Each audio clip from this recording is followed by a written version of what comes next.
Beartown is an HBO original that debuted in Europe last fall. It's now coming to the US, but is this Swedish drama worth the watch?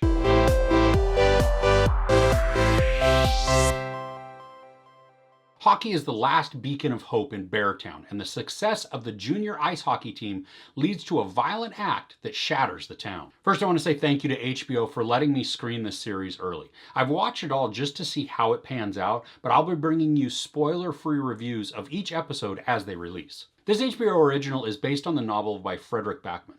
I haven't had the opportunity to read it yet, but I am a tiny bit familiar with the story because my wife read it and she told me a little about the story when she was reading it. Peter is a former NHL player who moves back to his hometown to coach their hockey team. He's relocated with his family and they seem to settle into life with the community fairly easily. He's got a sadness to him that is unresolved, and we get a sense that it can play into some of his motivations, or maybe even his drive. Either way though, it does have a huge effect on him. The show opens with a blurred scene. It's fairly intense and a little bit confusing. I mean, we know what's going on, but because it's blurred, we don't know who's involved.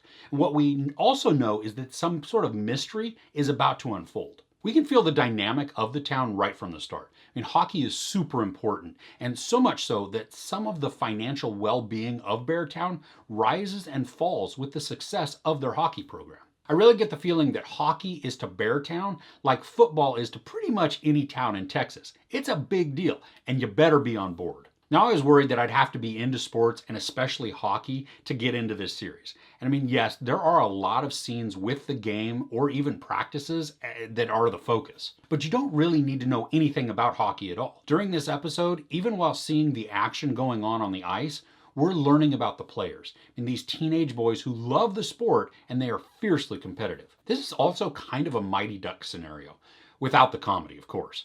When Peter comes to coach, the team isn't as successful as it could be, so he works to build the players into a team that can win. There's a lot of tension between the adults in the town too.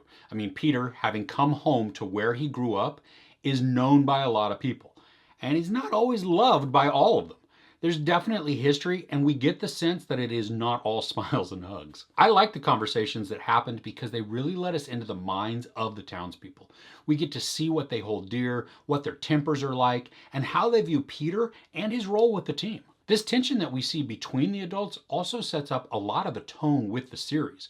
We see how important hockey is and how that intense love for the sport shapes the culture, not only of just their team, but of the town. It's really a healthy sort of mentality too. I mean, think a town full of stage parents. Each thinks their kid is the star and the best, and of course, deserving of key playing time. But they also then feed that mentality to the kids themselves, which sets up a sense of superiority and privilege. The first episode is just under an hour long and spends almost all of the time introducing us to the players in the drama, with a lot of focus on the main characters. So obviously there's Peter, but we also have Maya, who is Peter's daughter.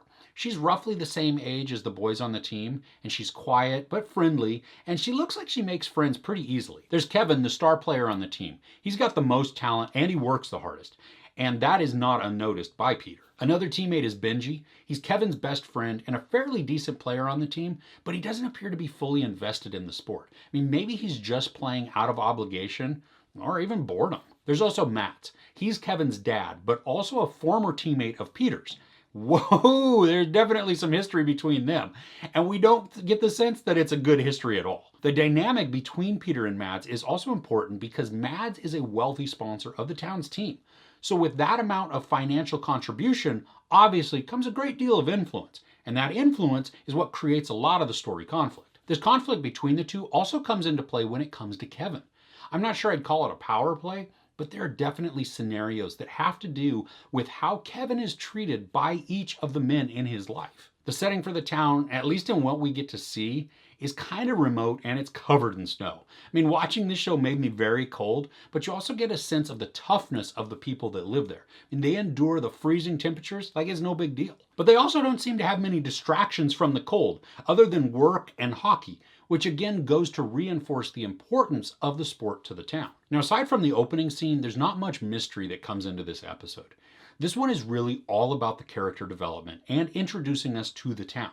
we really have to understand how important hockey is to everybody, because that is what shapes the motivations for everything that's about to come. This first episode really is the building block for the rest of the show. I mean, I kind of wish we had seen the first and second episodes together, because while the first sets up the players and dynamics, the second brings in a crazy amount of conflict that really begins to drive the story. And because we're getting so much development without a lot going into what the point of the story is, the episode can feel a little long or even less compelling than you expected after seeing that opening scene. So if after watching this first episode you're kind of on the fence about continuing, trust me, the tension and emotion increase dramatically in episode 2. This is a solid start to the show, especially with the level of character building we get. It may not be the most intense episode, but more is on the way. There's no sex, nudity, or violence, but a lot of profanity. I give episode 1 of Beartown 3.5 out of 5 couches. So if you read the book, what do you think of this first episode? Let me know in the comments below. If you enjoyed this review, please give it a like. Also, don't forget to share and subscribe. I'm Chris. This is Movies and Munchies. Thanks for couching with me.